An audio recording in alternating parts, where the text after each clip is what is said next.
Десетина странски дипломати, главно амбасадори, денес во Штип садеа рози. Вкупно во Отиња засадија 200 корени рози и заслужија свое место таму. Од денеска овој дел ќе се вика мал парк на амбасадорите, а овој можете го гледате, тоа е мост на амбасадорите кои работат и живеат во Република Македонија, а доаѓаат од сите земји во Европа и во светот. Благодарам на граѓаните што денеска дојдоа во толков обем. Пораката е да го чуваме и негуваме она што денеска го посадивме. После година дена кога ќе дојдеме овде, ова да биде навистина прекрасен парк со убави расветени рози. За Штип нивното присуство овде е чест, за амбасадорите ново искуство. Ова е прекрасно. Градоначалникот е пример за тоа што може градот да направи. Им благодарам на граѓаните на Штип за гостопримството и за именување на амбасадорскиот мост од моето и името на моите колеги.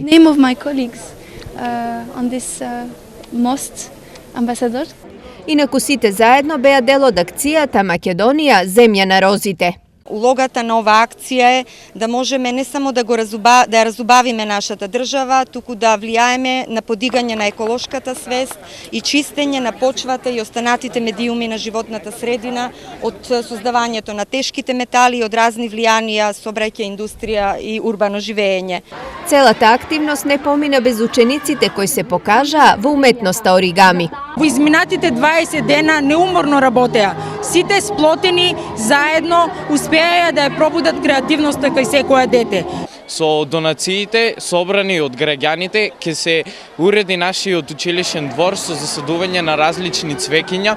Со тоа градот и нашето училиште ќе ни биде уште поубав. Се надеваме дека ја постигнавме целта и дека многу рози ќе го красат нашиот училишен двор. За внучите од 3 цвеќинца купев. Намерно дојдов. Супер е, деците се многу креативни, наставниците.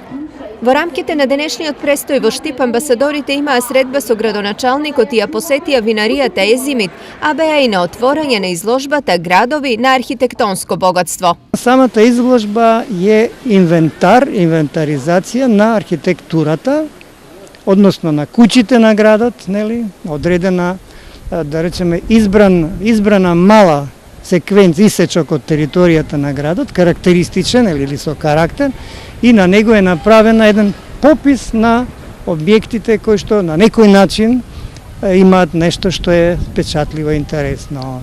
Инаку денешниот настан е вовет во утрешното празнување на Четрсе, на кое се очекува да дојде висока државна делегација и представници на УНЕСКО.